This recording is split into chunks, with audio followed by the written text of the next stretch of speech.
Welcome, beautiful souls. Today we're diving deep into an important topic: 8 alarming signs. Your inner child needs healing.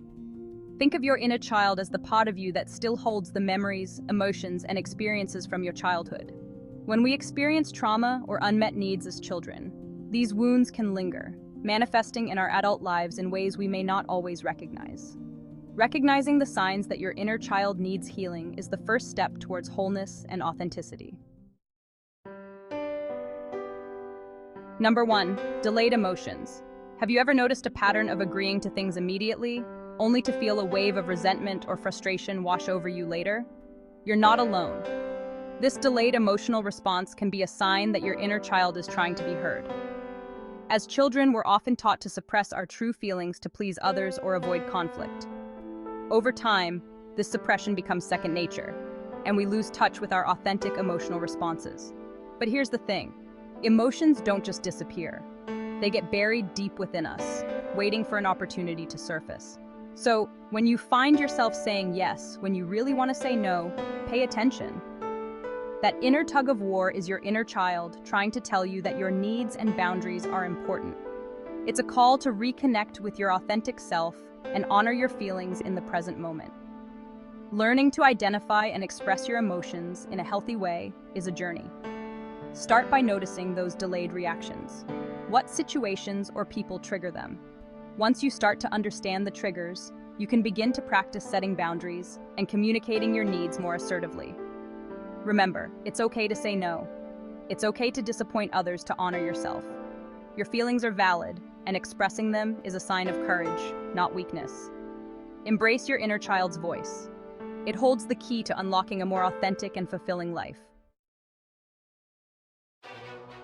Number 2, high emotional reactions. Let's discuss another sign that your inner child might need attention: experiencing emotional reactions that seem a bit stronger than the situation might warrant. You might find yourself reacting more strongly to minor setbacks, feeling somewhat overwhelmed, or getting irritated by things that wouldn't usually bother you. This sensitivity is often linked to unresolved childhood experiences.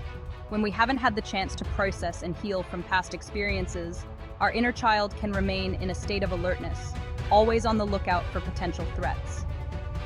Think of your inner child as a small, sensitive part of you carrying the weight of past experiences, fears, and unmet needs. Each time they encounter a trigger, it's like adding another small weight to that emotional load. It's understandable that they might react with noticeable emotions. The encouraging news is that healing is possible. By acknowledging and addressing those past experiences, you can help your inner child feel acknowledged, seen, and understood. It's about recognizing that those reactions are not your fault, but rather a reflection of experiences that still need resolution. Therapy, journaling, and engaging in creative expression can be effective tools for processing those emotions and releasing the weight of the past. As you begin to heal, you'll notice your reactions becoming more balanced and in tune with the present moment. Number 3, self-sabotage. Have you ever found yourself caught in a cycle of self-sabotage? You start a new job with excitement, only to find reasons to quit a few months later. You embark on a promising relationship, but then push away the person who cares for you. These patterns of self-sabotage can be incredibly frustrating, but they often stem from a place of deep-seated fear and unworthiness. When we've experienced trauma or neglect in childhood, our subconscious mind internalizes those experiences as evidence that we're not good enough, lovable, or deserving of happiness. As a result, we develop self-protective mechanisms, like self-sabotage, to shield ourselves from potential pain and disappointment. It's like we're subconsciously trying to prove our inner critic right. See, I told you you weren't capable of success or love. But here's the truth: you are worthy of love, success, and happiness. Those self-sabotaging behaviors are not a reflection of your inherent worth, but rather a misguided attempt to protect yourself from further hurt. The key to breaking free from this cycle is to start challenging those negative beliefs you've internalized. It's about uncovering the root of those beliefs and replacing them with thoughts and affirmations that reflect your true value. Number 4, unfinished projects. Do you have a drawer full of unfinished projects? Maybe you start with good intentions but quickly lose steam. leaving a trail of half-finished paintings, abandoned knitting projects, or neglected business ideas. While there can be many factors at play, this tendency to start things without finishing them can sometimes be linked to a fear of failure or a lack of self-belief. Think back to your childhood. Were you praised for your efforts, or was the focus solely on achievements? If you received the message that your worth was contingent upon success, you might be hesitant to fully invest in something for fear of not measuring up. It's like there's a voice inside saying, "What's the point? You're just going to fail anyway."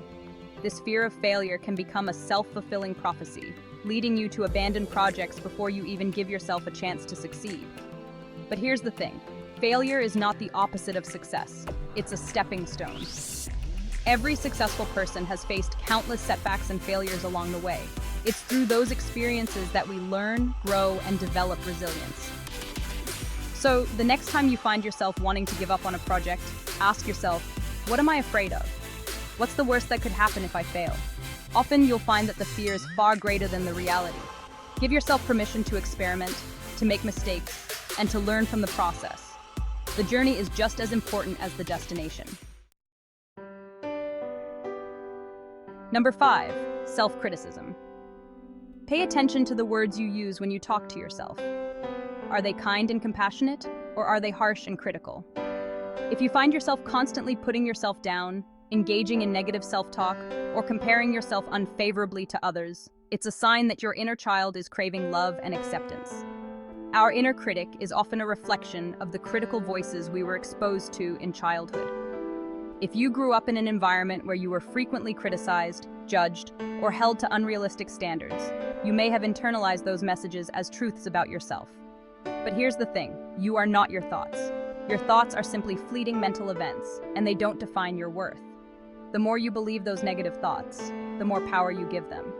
Challenge those critical voices with compassion and understanding. Ask yourself, would I say these things to a friend? If not, why am I saying them to myself? Treat yourself with the same kindness and understanding that you would offer a loved one. Remember, you are worthy of love and acceptance just as you are. Start speaking to yourself with the same love and encouragement that you would offer to your inner child. Number 6, sensitivity to rejection. Do you find yourself feeling deeply affected by criticism, even if it's constructive or well-intentioned? Does the fear of rejection hold you back from pursuing your dreams or putting yourself out there? This heightened sensitivity to rejection can be a sign that your inner child is longing for validation and security. When we've experienced rejection or abandonment in childhood, it can create a deep-seated fear of not being good enough or lovable. As a result, we become hypersensitive to any perceived threat to our sense of belonging and self-worth. It's like our inner child is saying, "See, I told you they wouldn't like you. You're better off not even trying." But here's the truth. You are worthy of love and acceptance, regardless of what others think. It's important to remember that not everyone is going to like you, and that's okay. What matters most is how you feel about yourself. Focus on building your self-esteem from within, rather than seeking validation from external sources. Practice self-compassion and remind yourself that you are human and imperfect, just like everyone else. Embrace your imperfections and celebrate your uniqueness. The more you accept yourself for who you are, the less power others' opinions will have over you. Number 7, detachment. Do you ever feel emotionally numb or detached, even when you're surrounded by loved ones? Do you struggle to connect with others on a deep and meaningful level? This sense of emotional detachment can be a coping mechanism that your inner child developed to protect you from further hurt. When we've experienced trauma or attachment wounds in childhood, it can make it challenging to form secure and trusting bonds with others. We might build walls around our hearts to prevent ourselves from being vulnerable or getting hurt again. It's like our inner child is saying, "It's not safe to let anyone in. They'll only leave or hurt you." This fear of intimacy can lead to a pattern of superficial relationships and a sense of isolation, even when we're surrounded by people who care about us. Healing from attachment wounds takes time, patience, and courage. It requires us to confront our fears of vulnerability and allow ourselves to be seen and loved for who we truly are. Seeking therapy or support groups can provide a safe and supportive space to explore these attachment patterns and develop healthier ways of relating to others. Remember, you are not alone in this journey.